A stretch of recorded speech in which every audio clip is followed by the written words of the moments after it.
무슨 뜻이라고 그랬죠? 우리 주여 오시옵소서. 근데 누가 오겠다는데 오세요 하는 듯한 인사가 아마 그 인사 들으면 오고 싶다는 가도 쏙 돌아가 버릴 것 같아요. 우리가 참 간절하게 우리가 마라나타 외칠 수 있었으면 더 좋겠습니다. 안 오셔도 괜찮고 뭐 굳이 오신다니까 오세요가 아니라 정말 내 심정에서 주님 오십시오라는 소원이 있기를 또 생각해 봅니다. 지난주에 이어서 성경의 눈으로 본 자녀에게 두 번째 시간 이렇게 말씀 드리겠습니다. 들어가기 전에 잠깐 한번 문제를 한번 낼 테니까 맞춰보실래요? 세상에서 제일 똑똑한 민족이 어디라고 그러죠? 유태인이라고 그러죠. 이스라엘 백성들. 그것이 어디에서 이렇게 확 드러나죠? 보통 뭘로 이렇게 그 민족이 우수하다고 이렇게 판명된, 그렇죠. 노벨상이라는 것을 통해서 이렇게 판명이 됐죠. 노벨상 수상자의 3분의 1 이상이 유태계로 이렇게 되면서 유대인들의 자녀 교육법에 대해서 많이 관심을 가지게 되는 모습을 보게 됩니다. 이번에 이스라엘 가서 그래서 가이드한테 하나 물었어요. 이스라엘의 이 아이들 교육을 어떻게 시키는지에 대한 부분이 좀 궁금해서 그래서 이제 그 가이드한테 물었습니다. 이스라엘 그 초등학교 교사들의 월급이 어느 정도 수준입니까? 이렇게 물었습니다. 아이들의 교육에 대해서 굉장히 중요하게 여기고 있는 나라이기 때문에 과연 그 나라에서 교사들에 대한 처우는 어떨까를 이렇게 한번 질문을 가이드한테 했습니다. 자, 보기를 3개 드릴게요. 1번 대한민국보다 대우가 좋다. 2번 대한민국과 비슷하다. 3번 대한민국보다 대우가 약하다. 몇 번일까요? 약하다. 왜 약하다고 생각하세요? 출제자의 의도를 막 뛰어넘으셔서 네. 가서 이렇게 물어봤습니다. 그래서 초등학교 교사들, 제가 이제 초등학교 교사이기도 하니까 과연 그들의 월급이 얼마나 됩니까? 이렇게 물었더니요. 약해도 보통 약한 게 아니더라고요. 보통 이제 저희들이 초등교사들 나가서 초봉 받으면 한 200만 원 정도 이렇게 받습니다. 발령 받은 신입 교사들이 한 200만 원 정도 이렇게 받는데 이스라엘은 얼마나 받을 것 같으세요? 이스라엘 사람들이 받는 월급은 보통 초등학교 교사들이 한 100만 원 정도 이렇게 받는데요. 그래서 그들은 투잡을 하지 않으면 안 되고 초등학교를 가르치다가도 다시 그 오후에 이렇게 또 일을 해야 되는, 그래서 오전만 주로 근무를 한대요. 아이들이 오전 수업하고 다 가니까. 그래서 오후에는 이제 자기가 또 다른 아르바이트나 직장을 구해서 생활을 할 수밖에 없는. 도대체 왜 저들은 이렇게 그 힘이 어디서 나온 걸까? 아무리 봐도 학교 교육은 그 힘이 아니었던 것 같습니다. 학교 교육을 통해서 그들에게 있어서 그 우수함이 학교 교육에 근거를 둔 것은 아닌 것 같아요. 왜냐하면 학교에서 가르치는 시간도 굉장히 적습니다. 한 4시간밖에 되지 않고 4, 5시간, 5시간. 더군다나 그것을 업으로 삼고 있는 교사들에 대한 처우도 우리나라에 비하면 아주 터무니없이 이렇게 낮게 대우를 해주고 있기 때문에 우수한 인재들이 글로 가지를 않겠죠. 전에는 랍비들이 하버드 대학을 떨어지면 랍비 대학을 떨어지면 하버드 대학 간다고 해가지고 이 사람들이 무슨 사람이야 했는데, 그러나 일선 학교 교사들의 그런 상황을 보면 그렇지는 않은 것 같아요. 그러면 그 힘이 어디서 나왔을까요? 그 힘이 바로 저 자녀 교육에서 났다는 겁니다. 학교 교육이 이스라엘 사람들을 위대하게 만든 게 아니라 저 자녀 교육이 유대인들을 그렇게 위대하게 만들었는데, 과연 그들은 어떻게 그럼 자녀 교육을 시켰느냐? 바로 그들은 하나님께서 말씀하셨던 성경을 기초로 해서, 또 그들에게 있어서 중요한 키워드가 하나는 이제 탈무드라는 하고, 또 내용이 탈무드입니다. 내용으로서는 탈무드고 방법으로서는 하브루타. 요즘 이제 대한민국에 많이 지금 알려지고 있는 단어가 됩니다. 하브루타. 토론식 수업이죠. 대화식 토론식 수업입니다. 이게 내용은 탈무드고 방법은 하브루타. 이렇게 이제 강의식이 아니라 어느 하나 주제를 던지면 그걸 가지고 계속 이야기를 하고 그래서 우리 대한민국 도서관을 가면, 독서실을 가면 굉장히 어때요? 조용하죠. 연필 떨어지는 소리도 거슬릴 정도로. 그런데 유대인들 도서관을 가면 시장통보다 더 시끄러운, 계속 그들끼리 둘 셋이 계속 이야기하면서 하기 때문에 거기는 도서관이 조용히 책 읽는 개념이 결코 아니더라고요.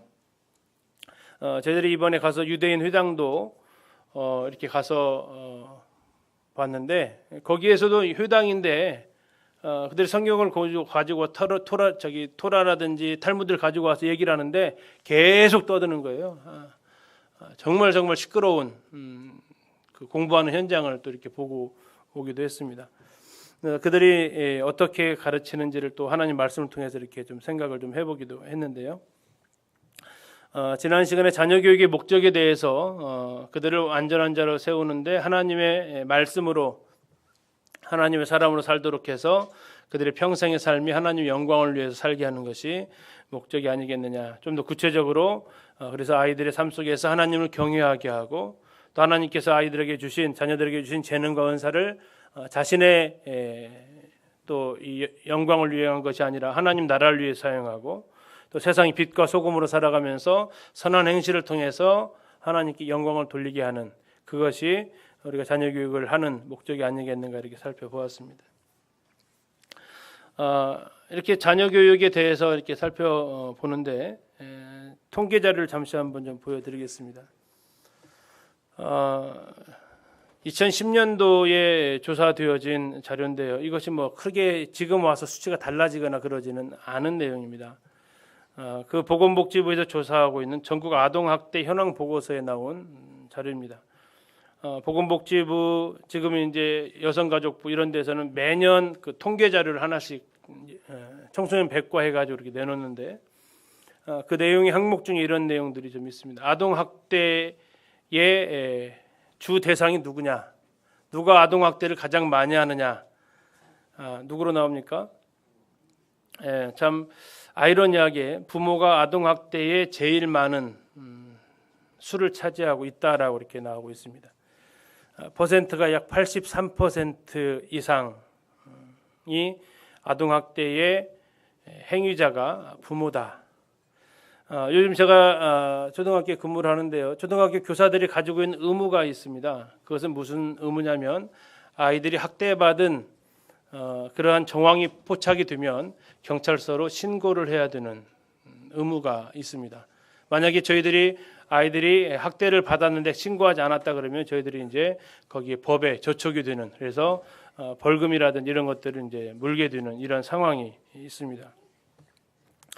고승재님 계시는데 신고가 들어옵니까? 거의 안 들어오죠. 아직까지는 그런 것 같아요.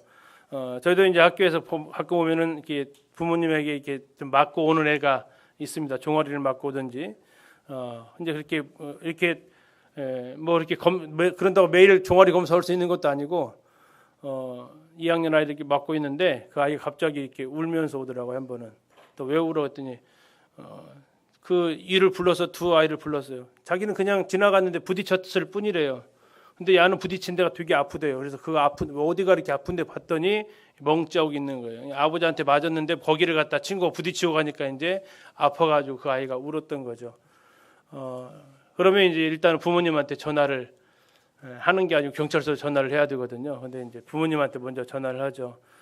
이런 일이 있었는데 어떻게 된 건지 이렇게 이야기를 해서 이야기를 듣고 이렇게 잘 풀어주셨냐고 이렇게 하고 넘어가지 바로 경찰서 신고를 하지는 않습니다만 원칙적으로 한다면 이제 바로 신고를 해서 그것을 해결을 해야 돼요.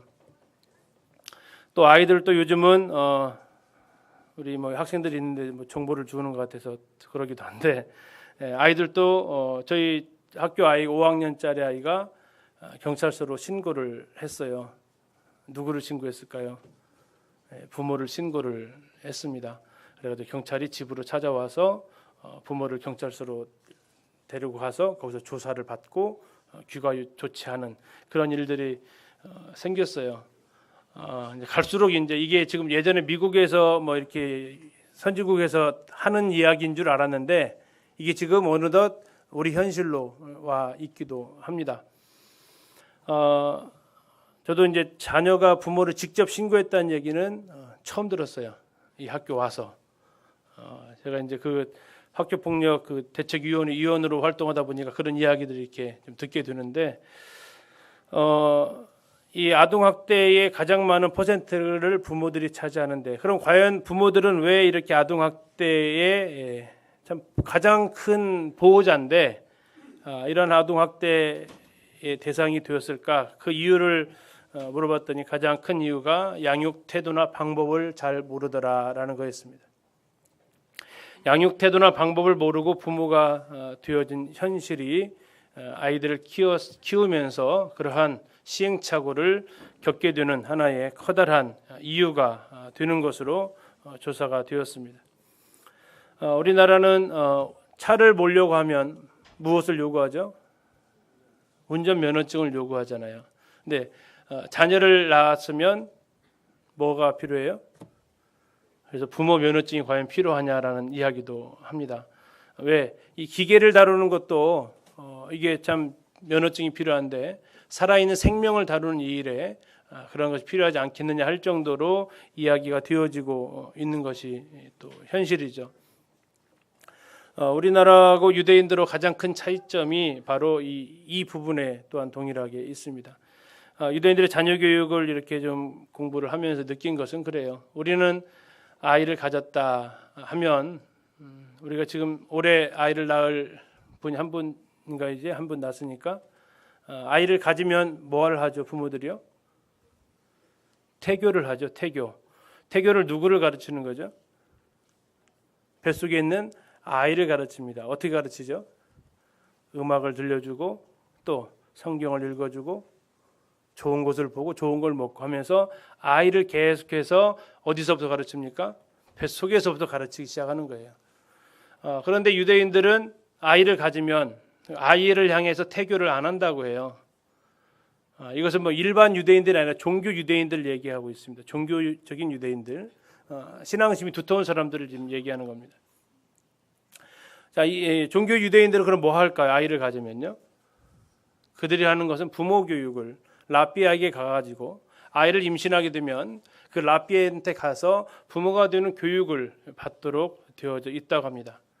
그래서 어떻게 이 아이를 낳았을 때 이 아이를 하나님의 대리자로서 이 아이를 키워갈 것인가가 유대인 부모들에게 있어서는 중요한 하나의 과정이라는 얘기죠. 그래서 그들은 이 뱃속에 있는 아기를 준비시키는 게 아니라 누구를 준비시키는 거예요? 부모를 준비시키는 거예요. 자, 이게 우리나라하고 가장 큰 차이점 중에 하나입니다. 우리는 누구를 준비시키려고 그래요?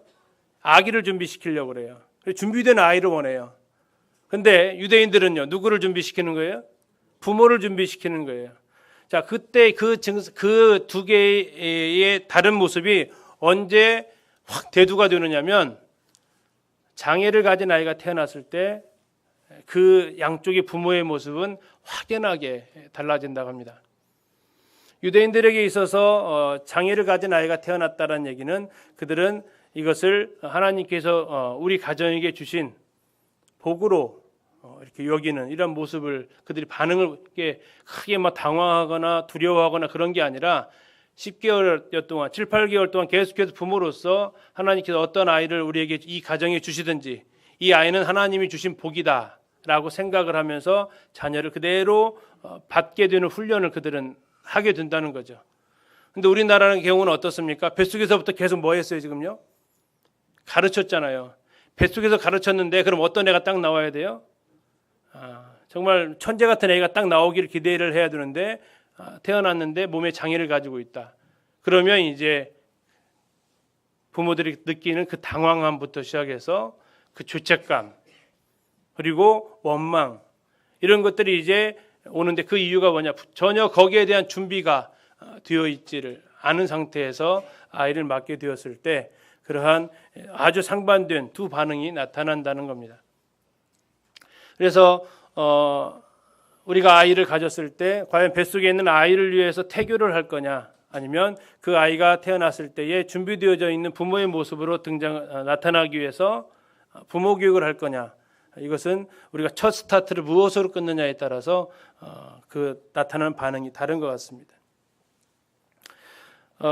종교인들을 신앙인들을 대상으로 부모의 유형을 지난번에 송규 선생님이 오셔서 자녀 교육을 한번 하셨었는데 그때 4가지 유형으로 이렇게 나누셨어요.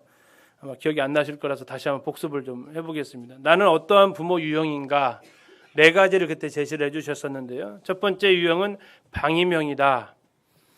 자녀가 어디서 무엇을 하든지 별 간섭하지 않고 자유를 주는 형입니다. 특별히 맞벌이 부부의 경우에 자녀들과 함께하는 시간의 부족 때문에 자녀 교육을 물질로 보상하려는 심리가 작용해서 아이들의 요구를 다 들어주는 경향이 있는 부모가 방임형 부모인데 다윗이 아도니아한테 이러면 안 된다라는 얘기를 한 번도 하지 않았던 그런 예로 이 방임형 부모의 예를 들고 있습니다.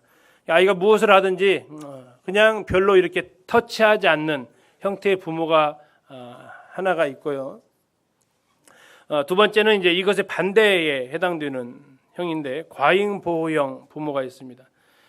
부모 자신이 어릴 때 가난하고 또 돌봄의 부족을 경험했기 때문에 이런 것을 자녀들에게는 주지 않겠다라는 생각을 가지고 자녀들이 원하는 대로 해주고 또 너무 많이 이렇게 보살펴주는 그래서 아이들을 향해서 더 많이 치근히 여겨서 이런 것들에 대해서 제공해 주려고 하는 마치 창세기 37장에 나오는 야곱처럼 요셉에 대해서 그 엄마가 죽었잖아요. 라헬이 죽으니까 자기가 사랑해주면 안 된다라는 그런 아주 투철한 마음을 가지고 표가 날 정도로 이렇게 색동을 입혀주면서 그를 대우해줘서 형들의 시샘을 받았던 것처럼 아이들이 필요한 것 그 이상으로 자꾸 더 해주려고 하는 어렸을 때부터는 밥을 갖다가 돌아다니면서 안 먹는 아이를 같이 돌아다니면서 밥을 떠나 먹여주는 것부터 시작을 해서 아이가 충분히 옷을 입을 수 있는데 아이 엄마가 해줄 테니 가만히 있어부터 시작하고 조금 더 커서는 어떻게 합니까? 아이들 옷을 입으려면 아이 그 옷은 추워 이거 이 옷 입고 가. 이건 이제 다반사적으로 이제 우리 생활 속에서 많이 드러나는 문제이기도 합니다. 이렇게 이제 부모가 모든 것을 챙겨주려고 하는 이러한 형태가 이제 과잉보호형.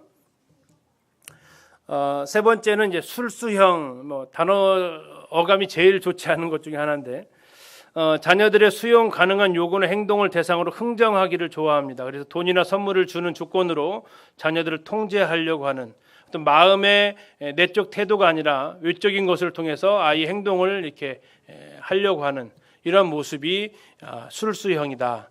그래서 이제 자꾸 뭔 조건을 내세워 가지고 아이들의 행동을 너 이번에 100점 맞으면 뭘 해줄게. 이렇게 서로 이제 흥정하는 이러한 형태의 이런 모습들 볼 수가 있죠. 다음에 이제 네 번째 율법적인 부모 모습인데요. 자녀들이 아직 구원을 안 받았거나 또는 영적 수준이 상당히 낮지만 그것에 보다 더 높은 수준을 자꾸 요구를 해가지고 또 아이들이 더 높은 점수를 자꾸 요구를 해가지고 아이들이 이렇게 의기소침하게 만드는 엄마 이번에 나 90점 맞았어. 그렇게 오면 뭐라고 그래요? 잘했다 그렇게 하는 게 아니라 뭐라고 그러죠? 2개는 왜 틀렸어? 이렇게 하는 거죠. 엄마 저 이번에 나 시험 100점 맞고 왔어요. 그럼 뭐라고 해요? 100점 맞은 애가 몇 명이나 되니? 이렇게 묻는 거죠. 그렇게 해서 자꾸 이제 이 더 높은 수준의 그러한 것들을 이제 요구하는 이러한 것들의 이제 그 모습들을 드러나게 됩니다. 지난번에 4가지 유형을 이렇게 보여주셨는데요. 방임형, 다음에 과잉보호형, 술수형, 율법형. 나는 어디에 해당이 된다고 생각하세요? 또 우리 청년 학생들, 우리 부모는 어디에 해당이 된다고 이렇게 보여주십니까? 오늘 집에 가셔서 한번 가족끼리 하부루타를 한번 해보시죠. 내가 언제 과잉보호했냐 또 이렇게 역정 내지 마시고 그렇게 느꼈니? 그 정도로만 하셔야지. 또 이거 가지고 또 싸우시면 또 어려워지니까. 그러면서 부모들은 나를 어떻게 느끼냐 이런 것들 한번 또 서로가 이렇게 생각을 해보시는 이런 시간이 되었으면 좋겠습니다. 자녀 교육은 부모들이 또 일방적으로 할 수 있는 것도 아니고 자녀들과 같이 맞춰 가야 되는 부분이기 때문에 더 그렇습니다. 나는 어떤 부모인가 완전한 부모는 없는 것 같습니다. 그렇게 두기도 뭐 어렵고요. 그래서 이제 저도 아이들을 키우면서 하나님 앞에 드리는 기도가 제일 자주 하는 기도가 사사기의 이 말씀의 기도입니다. 같이 한번 읽겠습니다. 시작.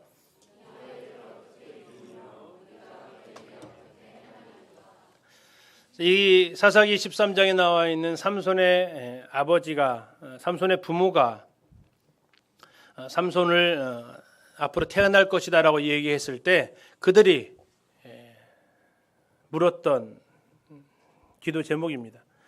하나님, 우리에게 아이를 주시겠다고 하셨는데 우리가 이 아이를 어떻게 길러야 합니까? 그리고 하나님, 우리가 그 아이한테 어떻게 행해야 됩니까? 왜? 하나님이 주셨으니까. 생명은 하나님께 속해 있음을 우리는 잘 압니다. 야곱이 아들이 12이 있었잖아요. 그런 야곱이 12이 아들이 있었지만 야곱이 그와 같은 생산 능력을 가지고 있었던 것이 아니었죠. 그것은 라헬과의 대화 속에서 등장하지 않습니까? 라헬이 왜 여보 나는 이렇게 아들을 못 낳게 하냐, 나한테 아들을 좀 낳게 해달라 했을 때 야곱이 뭐라 그러죠? 야, 이거 하나님께 속한 영역인데 지금 나한테 내 능력 밖의 것을 요구하고 있다. 생명은 하나님께 속한 것이다. 자, 그러면 생명은 하나님께 속했다면 우리에게 자녀를 주신 것도 동일하게 하나님께서 하신 거죠. 지난 시간에 말씀드렸듯이 부모의 계획에, 저희 부모님의 계획에 저는 없었어요. 저는 부모님의 리스트에 없었던 기대 밖의 자녀였거든요. 아들이었거든요. 근데 중요한 것은 누구의 계획에는 있다는 거예요? 그렇죠. 하나님의 계획에는 있다라는 거예요.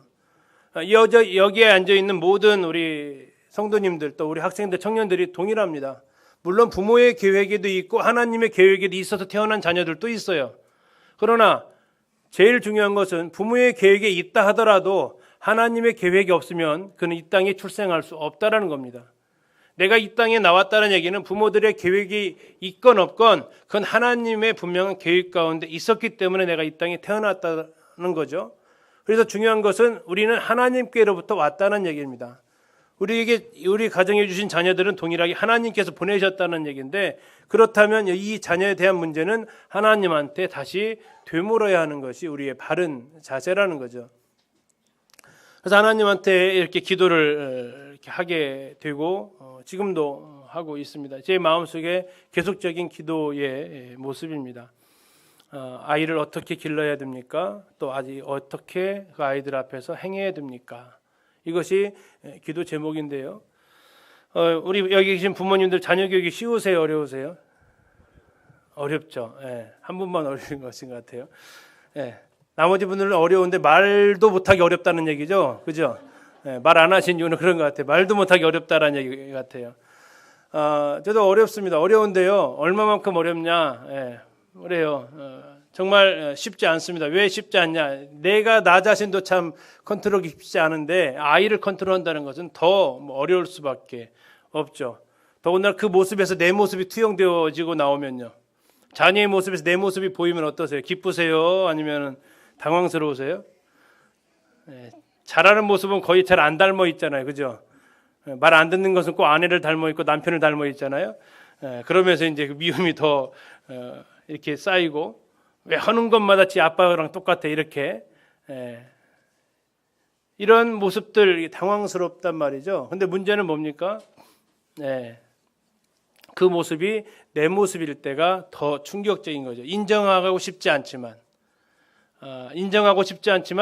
그 아이들의 모습 속에서 내 모습이 보여질 때 더 이제 어려움을 겪게 됩니다. 내적으로. 자, 이렇게 이제 하나님 앞에 했을 때 하나님께서 저에게 대답을 한마디 해주셨어요. 하나님, 자녀 교육하기 정말 쉽지 않아요. 그래서 하나님 뭐라고 하셨을까요? 어렵냐? 나도 어렵다 하시더라고요. 아니, 무슨 말씀이세요, 하나님? 하나님이 자녀 교육이 어렵다니요. 너 자녀 키우기 어렵냐? 나는 더 어렵다라고 하시더라고요. 아니, 전지전능하신 하나님한테 뭐 이렇게 어려운 거 있으세요? 그러니까 아니야, 자녀는 내 맘대로도 안 되더라. 너도 네 자녀, 네 아들, 딸 네 맘대로 안 되지.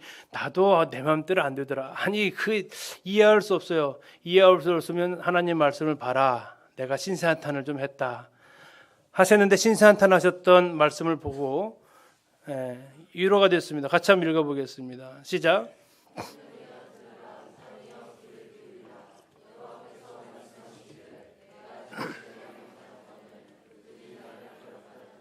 하나님이 쉬우셨대요, 어려우셨대요? 어느 정도로 어려우신 것 같으세요? 자, 우리가 하도 답답하고 속 터진 일이 있을 때 일로 와봐, 일로 와봐, 내 말 좀 들어봐봐 이런 얘기 하시죠.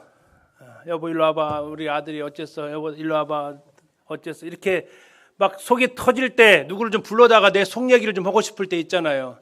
근데 하나님이요, 어떻게 하셨다고요? 야, 하늘아 일로 좀 와봐, 땅 너도 좀 이리 와봐, 잘 귀 기울여 들어봐. 무슨 얘기 하셨대요? 그러면서요, 야, 내가 자식을 양육했는데 그들이 나를 거역한다.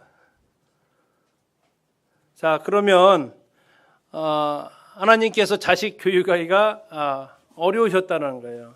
그 전능하신 분이 이스라엘 백성들을, 그들을 돌아보기가 아주 어려우셨는데 심히 어려우셨다는 얘기예요. 그러면 그분이 자녀 교육 어렵다라는 우리 형제 자매님들의 마음을 아실까요, 모르실까요? 아시죠. 하나님도 어려우셨는데 부모들의 마음을 모르시겠어요? 히브리서 2장에 주님 우리에게 위로를 주시는 것 있죠.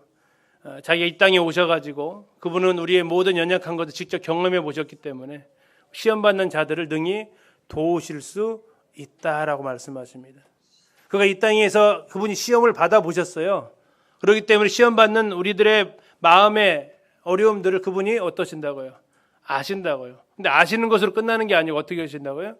그분이 도우실 수 있다고요.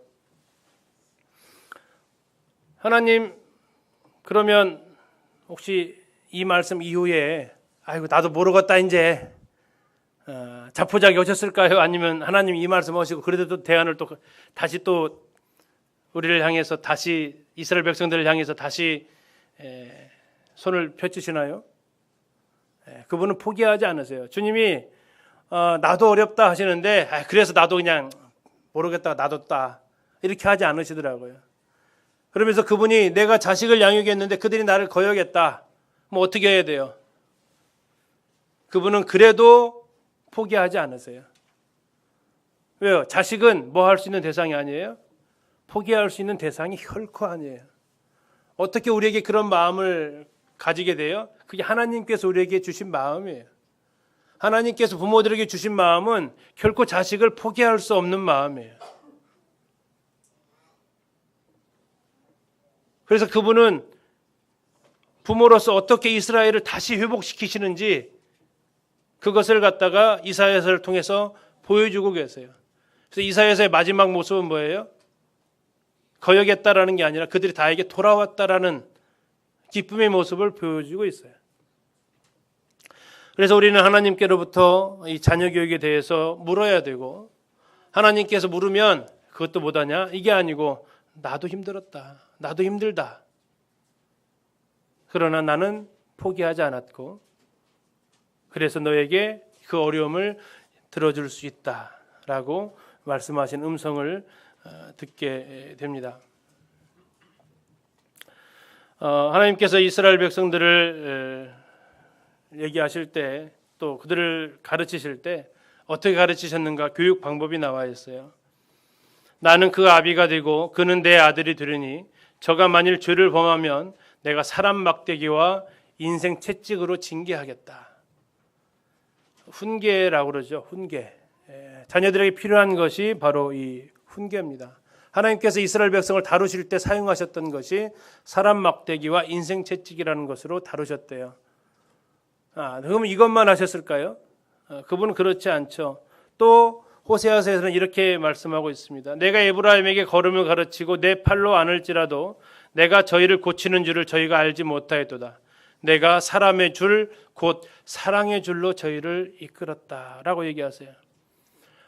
자, 하나님께서 자녀들을 어떻게 돌아오게 하시고 그들로 그 길에서 돌이키게 하시는지 두 가지를 하나님께서 말씀을 해주시는데, 때로는 징계를 통해서 때로는 사랑을 통해서 그들을 꾸짖기도 하시고 그들을 다시 품으시기도 하시는 이런 모습들을 보게 됩니다.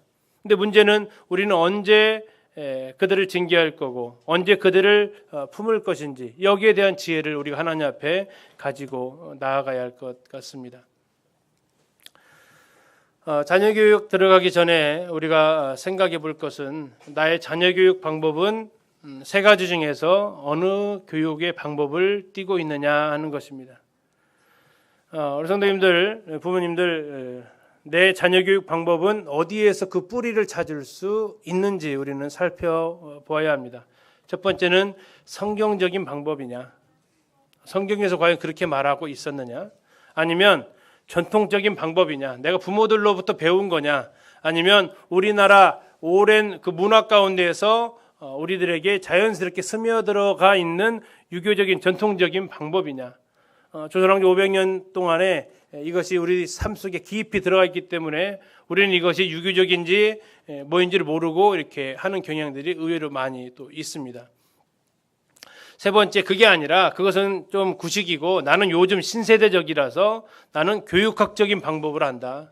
그래서 나는 전문 서적을 읽고 전문가를 보고 텔레비전에서 방영하는 EBS에서 말하는 뭐 부모 60 이런 프로그램부터 시작해서 우리 아이가 달라졌어요 뭐 이런 프로그램까지 나는 요즘 신세대에 맞는 부모로서 거기에 맞춰서 아이를 키우고 있다. 자, 이 세 가지 중에서 내 교육 방법의 그 뿌리를 좀 찾아간다면 나는 어디에 그 뿌리를 두고 있을까요?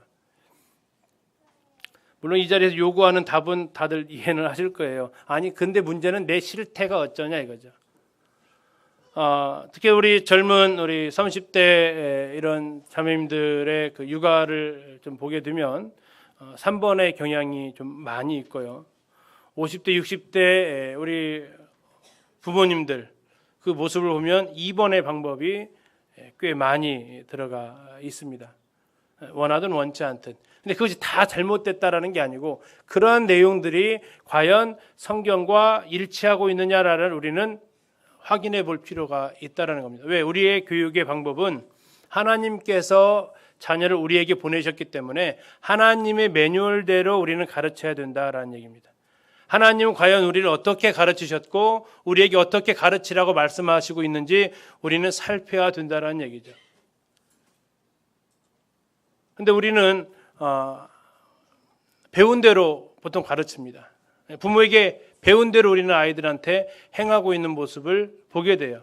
그리고 우리는 부모들로부터 성경적인 양육을 갖고 교육을 받아보신 분이 여기 별로 많지 않으시다라는 것이 하나가 또 우리의 연약한 부분이 될 수 있습니다.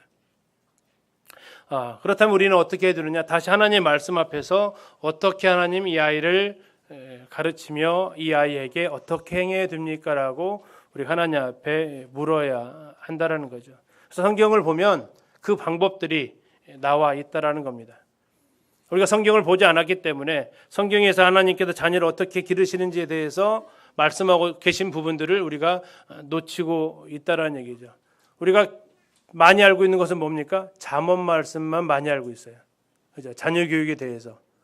그 이외에 창세기부터 계시록까지 66권이나 되는 그 광범위한 책에 자녀 교육은 잠언에다만 말씀해 놨을까요? 그렇지 않거든요. 성경 전체적으로 하나님께서 그 자녀 교육에 대해서 말씀하고 있는데 그런 부분에 대해서 우리는 어떻게 해야 될 것인가를 우리는 더 살펴봐야 된다. 아니 지금이라도 우리는 이 부분에 대해서 하나님께서 사람을 어떻게 대하라고 하셨는지 우리는 살펴봐야 됩니다. 창세기를 보게 되면 아담은 누구의 형상을 따라 지음을 받았습니까? 하나님의 형상을 따라 지음 받았습니다. 자, 아담이 낳은 아들이 누구죠? 가인과 아벨 그리고 셋이 나옵니다. 창세기 5장에서는 아담이 셋을 낳았는데 어떻게 낳았다고 하는지 혹시 기억하세요? 셋은 누구의 형상을 따라서 낳았을까? 하나님의 형상을 따라 낳았을까요? 가인의 형상을 따라서 낳았을까요? 아담의 형상을 따라서 낳았을까요? 아담이 낳은 셋은 하나님의 형상을 따랐다고 나왔을까요? 아니면 아담의 형상을 따랐다고 나왔을까요? 잠시 한번 보겠습니다. 창세기 5장으로 가셔서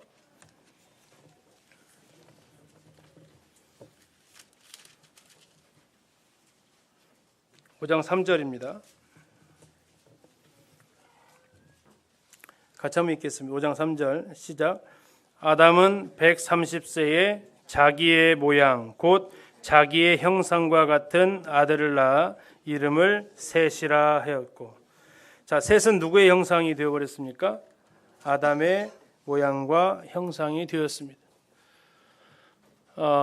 아담은 분명히 하나님의 형상과 하나님의 모양대로 지음을 받았는데 그 다음부터 나오는 자녀들은 그 하나님의 거룩한 형상이 아니고 아담을 닮은 그 자녀들로 태어나게 됩니다. 그래서 결국 아이들의 모습은 결국 부모의 모습을 닮아서 나오게 된다는 거죠. 태어날 때도 그렇게 태어나는데 자라면서 또 그 영향을 그대로 받게 된다는 것입니다. 무엇을 통해 이렇게 받나요? 잔소리를 통해서 그렇게 보통 받습니다. 부모님 아이들을 키울 때 뭘로 키우세요? 말씀으로 키우세요? 잔소리로 키우세요? 말씀으로 키운다고 답은 해야 이게 정답인데 우리는 보통 뭐가 더 먼저 나갑니까? 잔소리가 먼저 나갑니다. 잔소리를 왜 하시는 것 같으세요? 누구의 기준에 안 맞아서 잔소리가 나가죠? 그렇죠. 잔소리를 하는 사람의 기준에 안 맞는 거예요. 나는 이 정도는 해야 되는데 내 아들, 딸이 여기까지 안 하거든요. 그러면 뭐가 나가요? 잔소리가 나가요. 결국 계속해서 잔소리를 통해서 만들어진 아들을, 딸의 모습은 누구의 모습일까요? 그럼요? 그렇죠. 내 형상이죠. 근데 우리가 이 부분에 대해서 회복되어져야 될 것은 하나님의 형상으로 되어지려면 하나님의 말씀이 아이들을 만들어 가야 되는데 하나님의 형상을 따라서 아이들이 하나님 말씀을 통해서 양육되어질 때 그래서 에베소 6장에서 뭐라고 말씀하고 있습니까? 자녀를 뭐 하지 말라고요? 노엽게 하지 말라고. 근데 어떻게 하면 노엽게 하지 않은데요? 주의 교양과 훈계로서 양육하라고 말씀하고 있어요. 주의 교양과 훈계로 하게 되면 노엽게 되지 않는데 잔소리하게 되면 노엽게 된다는 얘기예요. 왜요? 나중에도 이제 좀 말씀드리겠지만 우리 부모님들 자녀들 화를 내세요, 혼을 내세요? 그게 아닌가요? 화내세요, 혼내세요?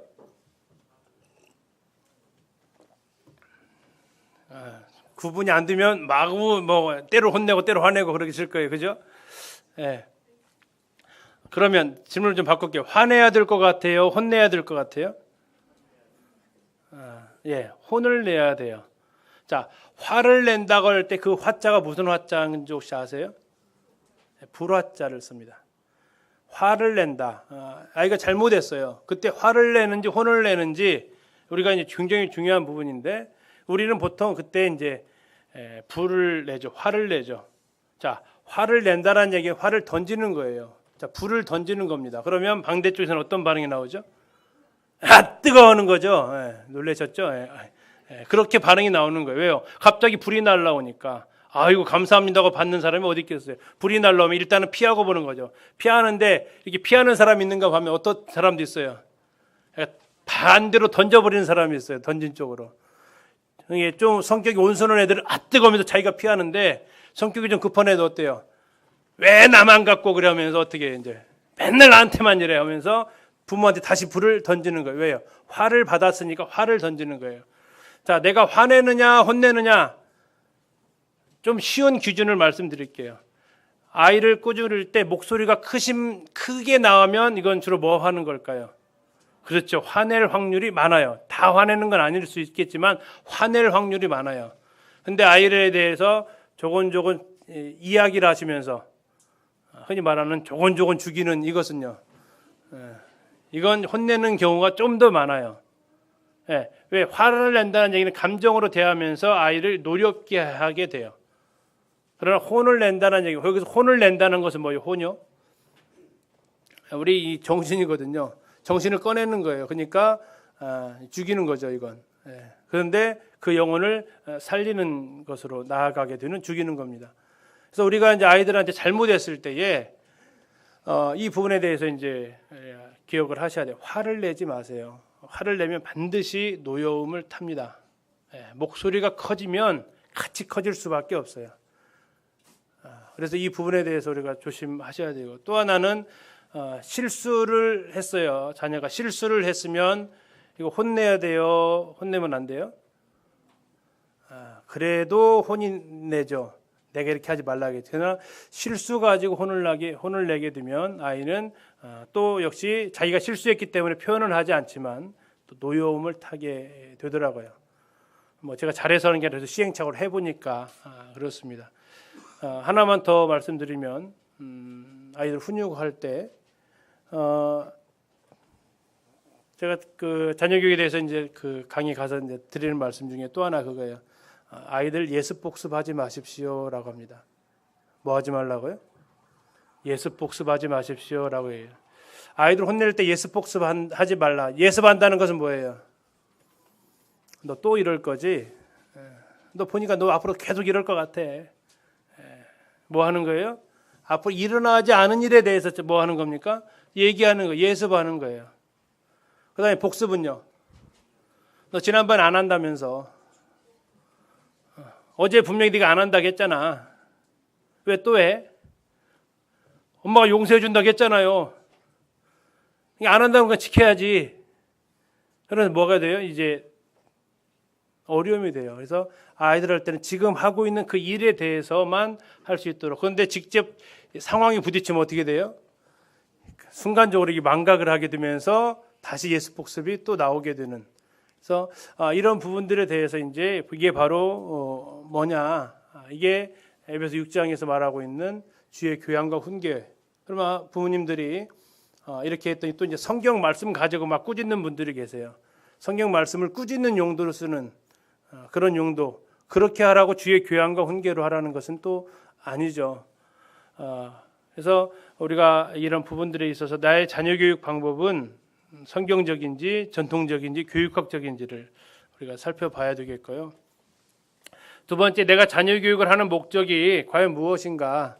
하나님의 영광을 위한 거냐? 자녀들이 성공하기를 바라는 거냐? 아니면 뿌듯하기 위해서, 자기 만족하기 위해서 하게 되는 거냐? 정답은 아시죠?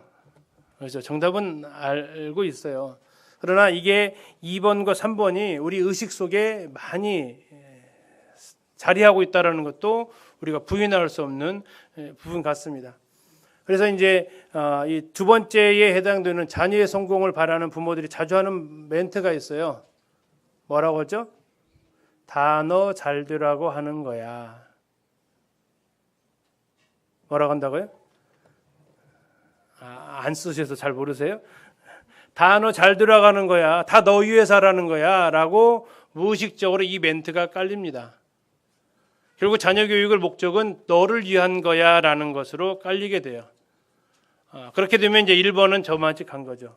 그러면 여기에 대한 반론이 하나 등장합니다. 그렇게 되면 너도 좋고 하나님도 좋고.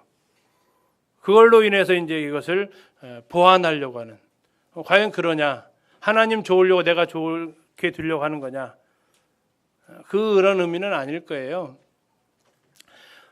자녀들이 성공하는 거 싫어하실 분은 여기 아무도 안 계세요. 그죠? 그것을 갖다 샘나하실 분도 아무도 안 계시고. 뭐 저는 제 큰아들이 제 키를 따랐을 때 제가 울분을 토했을까요? 기뻤을까요? 네. 중학교 때만 해도 저보고 자꾸 키를 재보자고 했거든요. 얼마큼 되는지. 근데 고등학교 들어가서 키 재보자고 얘기를 안 해요.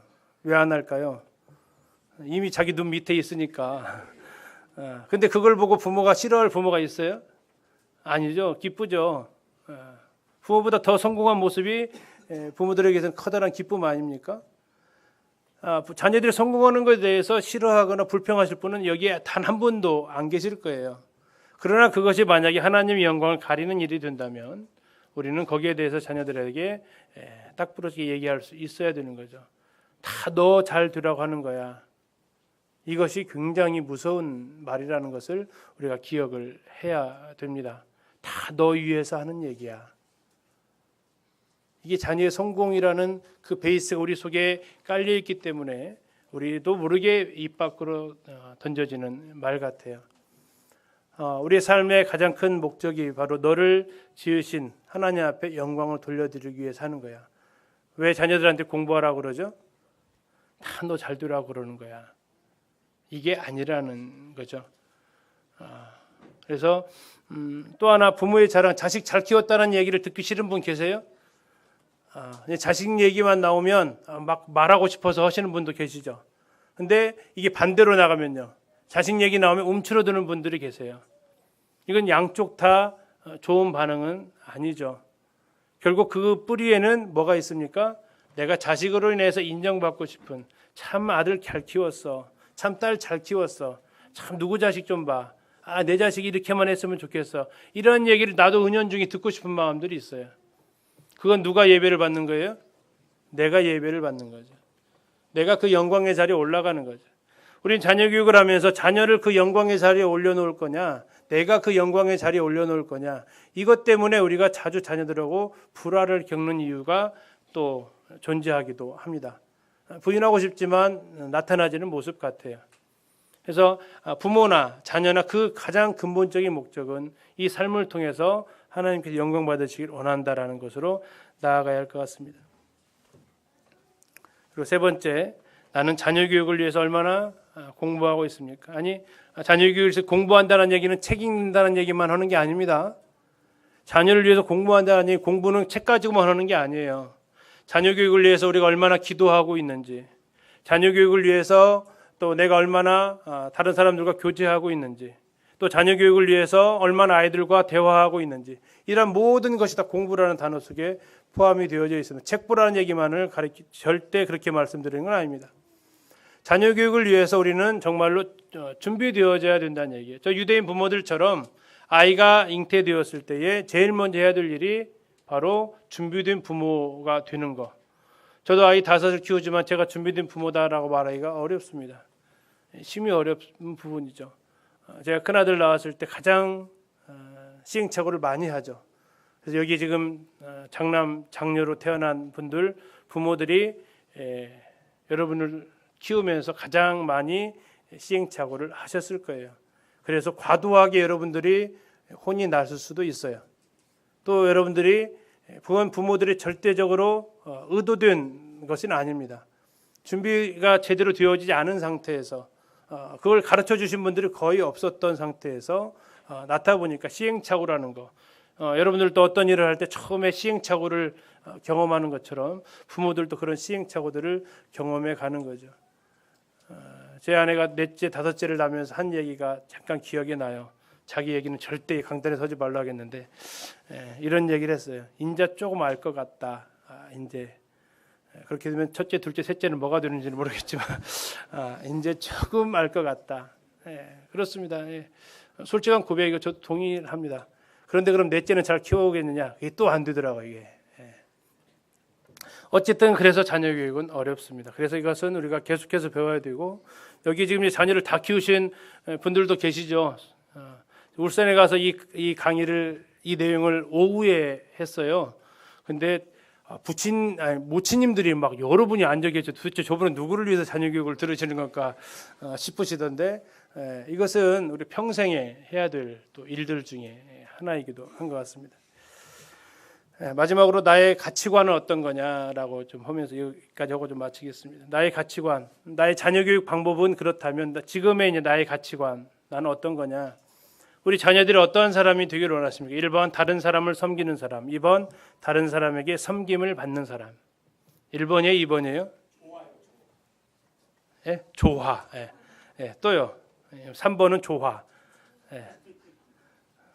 몇 번이세요? 마음하고 입하고 나가는 소리가 다르죠. 제가 쓰면서 그랬거든요. 마음에서는 뭐예요? 그렇죠. 섬김을 받는 사람이 됐으면 좋겠죠. 근데요, 말은요, 교회에서는 그렇게 얘기하면 안 될 것 같아요. 그죠? 왜요? 주님이 어떻게 오셨어요? 섬기는 자로 오셨거든요. 주님이 섬기는 자로 오셨어요. 근데 우리가 생각하는 섬긴다라는 얘기는 어떤 의미를 가지고 있어요? 못 배우고 가진 것 없고, 그죠? 이런 사람이 섬긴다고 생각을 하죠. 안 그러신가요? 호텔에 가서 자동차 문 열어주는 사람이 뭐 대학원 박사학위 딴 사람은 아니잖아요. 이 사회가 말하는 것은요. 그죠? 그러나 교회에서는 누구 말한 대로 박사학위를 가진 사람이 섬길 수 있는 곳이 교회이지 않습니까? 근데 이 교회에서뿐만 아니라 정말 가지고 있는 것으로 섬길 줄 아는, 자, 모르는 사람이 모른다고 하는 것은 겸손인가요? 겸손이라고 하지 않죠. 그건 사실이라고 하죠. 현실이라고 합니다. 그런데 아는 사람이 잘 모른다고 하는 것은요, 겸손이 될 수 있어요. 여러분 잘 아는 박지성이 제가 축구를 잘 못하지만 하는 얘기는요, 사실인가요? 그건 아니겠죠. 그런 행동을 그렇게 한다는 얘기는 그가 겸손하다는 얘기예요. 근데 제가 축구를 잘 못한다고 하면요, 그럴만하네. 그럴 거 아니에요. 그죠? 예, 사실이죠. 예, 아주 냉정하게 얘기해 주시네요. 맞습니다. 현실이에요. 예, 제가 꼭 몰고 이쪽에서 저쪽까지 한번 뛰고 난 다음에는 이제 그 다음에는 선수 교체를 해줘야 되니까. 왜요? 이게 중요한 거예요. 이제 섬길 수 있는 능력을 가지고 있는 거죠. 근데 그걸 가지고 다른 사람을 어떻게 하는 거예요? 부리는 게 아니에요. 내가 섬기는 거죠. 예수님께서 오신 것이 그 모습으로 오셨던 겁니다. 그래서 우리 아들, 딸이 저기 계신 분들 이야기를 들으면서 사셨을 거예요. 손에 물 안 묻히게 하고 싶다. 그게 아니라 손에 물을 안 묻혀도 되는 사람인데 손에 물을 묻히면서 사는 사람, 그 사람이 되는 게 그게 바로 섬기는 사람입니다. 못 배워서 가진 게 없어서 할 줄 아는 게 없어가지고 섬기는 게 아니라, 그렇게 말하는 섬기는 그런 삶을 주님이 말씀하신 나는 섬기는 자로 왔다, 그렇게 말씀하신 것이 아니라는 거죠. 그래서 내 자녀들이 섬기려면 그만큼 능력이 있어야 섬길 수 있는 거예요. 그래서 주님 말씀하셨습니다. 섬기는 자가 크냐 섬김을 받는 자가 크냐. 누가 크죠? 섬기는 자가 큽니다. 왜? 섬길 수 있는 능력을 가지고 있기 때문에 그래요. 우리 자녀들이 이 단어 자체가 주는 뉘앙스가 있어요. 섬긴다 했을 때 그 단어가 가지고 있는 의미들을, 이게 어디서 왔냐면 유교적인 문화에서 가지고 온 거예요. 그렇기 때문에 우리는 자녀들이 섬김을 받는 사람이 되고 싶은 거예요. 그러나 성경에서 말하고 있는 진정한 섬김은 그러한 의미가 아니죠. 이 단어가 내가 들었을 때 어떤 가치관을 가지고 있는지 생각을 해봐야 될 것 같습니다. 두 번째, 자녀의 배우자 선택 기준은 뭐예요? 직장, 외모, 경제력, 학력, 배경, 신앙. 뭐죠? 5가지 플러스 신앙이죠. 속에 있는 이야기가 그렇게 우리를 부르고 있지 않습니까? 그러다 보니까 더 결혼하기가 어때요? 더 어려운 거죠. 그래서 성도들이, 신앙 있는 사람들이 더 결혼하기가 더 어려운 거예요. 다른 조건 다 맞았는데 신앙까지 맞춰야 되니까 어려운 거죠. 과연 그러냐 이거죠. 내 자녀들의 결혼관이 과연 그러한 모습이냐. 이걸 통해서 우리는 뭘 생각하게 되냐면, 내가 그러한 사람이 되려고 하고 있다면 내 자녀를 직장, 외모, 경제력, 학력, 배경, 이걸 통해서 내가 이 정도는 돼야 그래도 시집장가 갈 수 있지라는 생각을 내가 가지고 있다라면, 나는 지금 뭐 하고 있냐라면 상대방에게 그것을 요구하고 있다라는 거예요. 그렇다고 뭐 배우지 말아라, 또 직장은 다 아르바이트나 하면 된다, 이런 얘기를 하는 게 결코 아니죠. 중요한 것은 그게 기준이 되어서는 안 된다는 얘기죠. 왜요? 이건 전부 다 우리가 주님께 받은 것이기 때문에 그렇습니다. 받은 거 가지고 자랑하는 거. 요즘 우리 젊은이들 많이 하는 금수저, 흙수저 논란 있죠. 자, 금수저 자기 건가요? 부모 건가요? 부모가 준 거잖아요. 근데 그걸 가지고 자랑해요. 자, 여러분들이 가지고 있는 키, 이거 여러분 거예요? 하나님이 주신 거예요? 그렇잖아요. 그죠? 여러분들이 가지고 있는 미모, 얼굴, 만족스럽지 않을지 모르겠지만 어쨌든 만족하든 못하든 여러분이 스스로 개발한 거예요? 하나님이 주신 거예요? 아니, 또 조화인가요? 그러진 않죠. 하나님이 주신 거예요. 얘기하잖아요. 수박에 밑줄을 그는다고, 호박에 밑줄을 그는다고 수박 되냐. 하나님이 주신 건데 이걸 가지고 뭐 하고 있어요? 비교하고 있어요. 이 정도 되지 않으면 뭐 하겠대요? 안 되겠대요. 이건 아니란 얘기예요. 중요한 것은 뭐예요? 내게 있어서 이런 것들이 결혼을 분별하고 사위와 며느리를 얻는 기준이 되어지고 있느냐. 직장은 어디 다니는데 이것이 조건의 사항이 되느냐. 키가 얼마나인데 대학은 졸업했대. 과연 그것을 통해서 그 사람을 우리가 판단할 수 있는 거냐? 금수저로 태어나서 대학원까지 나온 거하고 정말 흙수저로 태어나서 자수성가 해가지고 고등학교 졸업한 거하고 겉으로 보이기에는 대학원이 훨씬 좋게 보이겠죠. 그러나 그걸 가지고 우리가 어떤 사람을 판단할 수 있느냐? 그렇지는 않다라는 겁니다. 성경 공부, 학교 공부 뭐가 중요하죠? 여기서는 이제 이게 좋아라고 얘기를 해야 돼요. 이것은 둘 다 중요한 거예요. 이건 둘 다 중요한데 왜 중요합니까? 학생들에게 있어도 공부는 삶이잖아요. 그래서 서울 북북교회에 있는 박철범 형제가 있습니다. 공부 방법에 대해서 대가예요. 대한민국에서. 네, 우리 서울 북북교회 형제가 있어요. 그 형제가 지은 책 이름이 공부는 예배다라는 책을 졌어요. 공부는 예배다. 그리스도인들이 교회나 예배당이나 이 자리에 와서만 하나님 앞에 영광 돌리는 게 아니라 어디에서요? 삶 속에서. 우리 아이들, 학생들이 어디에서요? 학교에서. 성경책만 읽는 게 중요한 것이 아니라 내가 공부하고 있는 그 일도 동일하게 하나님 영광을 위한 거라면 중요한 거란 얘기죠. 그러나 이것이 치우칠 때가 있죠. 어떨 때 치우칩니까? 보통 두 가지에서 치우칩니다. 하나 시험 볼 때, 또 하나는요 고3 때. 그때도 동일하게 두 가지를 다 강조할 수 있으면 돼요. 근데 야 지금 시험 기간이야. 뭔 빨리 가 집에 가. 이렇게 하고 있다라든지. 이것은 지금 내가 치우쳐가고 있다는 얘기예요. 두 개 다 중요해요. 학생들도 마찬가지예요. 교회 생활만 중요한 게 아니에요. 여러분 학교 생활도 굉장히 중요하다고요. 교회에서 그냥 시간 없이 할 일 없이 시간 보내는 것이 여러분 잘하는 것이 아니라는 거예요. 여러분들 하고 있는 일들을 잘하는 것이 예배입니다. 마지막으로 교회 학교 결석이나 지각에 대한 부담이 있느냐. 학교 늦으면 어쩌죠? 막 엉덩이 때려서라도 깨워서 보내죠. 그런데 교회 듣는 것은요. 같이 안 늦으면 다행이죠. 이렇게 되면 안 된다는 얘기죠. 어떻게 돼요? 이것은 우리가 아이들한테 무엇을 강조하고 있는지를 잘 보여주는 하나의 예가 될 것 같습니다. 아무튼 이제 자녀교육 들어가기 전에 이런 내용들을 좀 미래가 우리가 점검을 좀 해보고 앞으로 이제 시간에 대해서는 우리나라 자녀교육의 문제점, 그리고 성경의 자녀교육이란 또 그 가치관, 자녀교육 방법, 부모의 역할 이런 내용들을 이어서 계속 말씀드리도록 하겠습니다. 감사합니다.